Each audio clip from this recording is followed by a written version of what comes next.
Saudara, Kementerian Pendidikan Tinggi Saintek RI memiliki rencana untuk menghapus beberapa prodi yang katanya ini dinilai kurang relevan untuk prospek pekerjaan pertumbuhan ekonomi di masa depan. Jadi pemirsa, Kemendikbudristek lewat Sekjen Baru Munir Sukoco ini sedang mengkaji wacana terkait dengan penutupan program studi yang dianggap udah nggak relevan lagi dengan dunia kerja. Jadi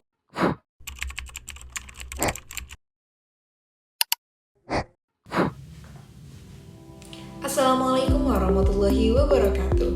Halo semuanya, perkenalkan nama saya Rizka Galuh Lestari dengan NIM 44250904 dari Program Studi Ilmu Komunikasi Universitas Bina Sarana Informatika. Baik, pada kesempatan kali ini saya akan mempresentasikan laporan yang berjudul Analisis Kebijakan Penutupan Program Studi dalam Perspektif Teori Komunikasi. Baik, di era perkembangan teknologi dan kebutuhan industri yang semakin cepat, pendidikan tinggi dituntut untuk mampu menghasilkan lulusan yang relevan dengan dunia kerja. Namun saat ini masih terdapat beberapa program studi yang dianggap kurang sesuai dengan kebutuhan masa depan dan memiliki daya serap rendah di dunia kerja. Oleh karena itu, pemerintah berencana untuk menutup beberapa program studi yang dinilai tidak relevan. Kebijakan ini tentunya menimbulkan berbagai respon dari masyarakat, terutama mahasiswa dan dosen.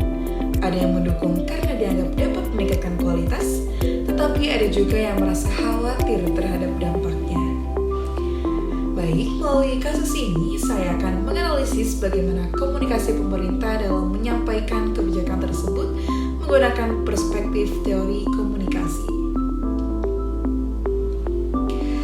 Baik, di sini saya akan memasuki bagian rumusan masalah. Dalam laporan ini terdapat beberapa rumusan masalah, yaitu yang pertama, bagaimana komunikasi pemerintah dalam menyampaikan kebijakan penutupan program studi. Lalu yang kedua, bagaimana respon masyarakat terhadap kebijakan tersebut. Lalu yang ketiga, teori komunikasi apa yang paling relevan untuk menganalisis kasus ini. Dan yang terakhir, tradisi komunikasi apa yang sesuai digunakan untuk studi kasus ini. Baik, sekarang kita akan memasuki tentang tinjauan pustaka tentang teori apa sih yang digunakan dalam kasus ini. Baik, teori utama yang digunakan adalah Expectancy Violation Theory atau AVT dari Judy Bourgeon. Teori ini menjelaskan bahwa masyarakat memiliki ekspektasi atau harapan tertentu terhadap perilaku maupun pesan yang disampaikan oleh pihak lain, termasuk pemerintahan. Nah, ketika harapan tersebut tidak sesuai dengan kenyataan, maka akan muncul pelanggaran ekspektasi atau expectancy violation yang dapat memunculkan respon positif maupun respon negatif dari masyarakat.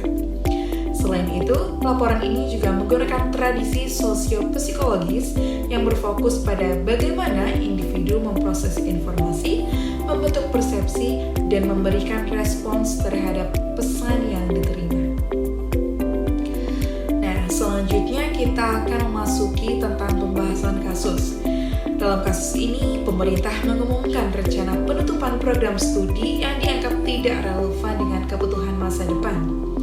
Dari perspektif AVT, kebijakan ini dianggap sebagai bentuk pelanggaran ekspektasi masyarakat.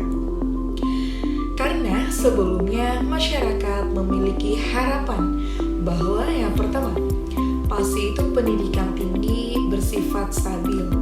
Lalu yang kedua, program studi tidak ditutup secara tiba-tiba. Lalu yang ketiga, pemerintah akan melindungi hak mahasiswa. Itu adalah beberapa ekspektasi atau harapan yang diharapkan masyarakat terhadap perguruan tinggi.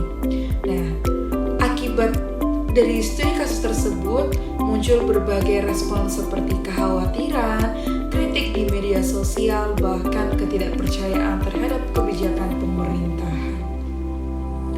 Namun, di sisi lain, ada juga masyarakat yang mendukung kebijakan ini karena dianggap sebagai langkah strategis untuk meningkatkan kualitas pendidikan dan menyesuaikan kebutuhan industri.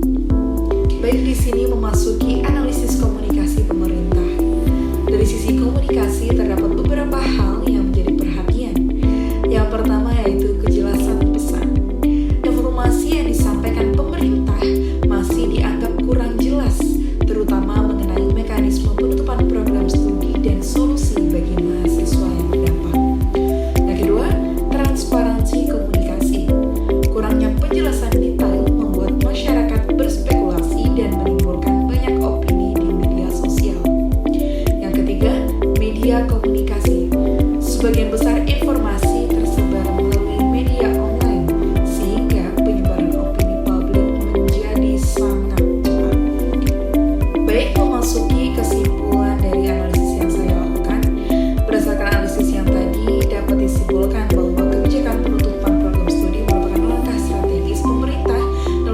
tantangan masa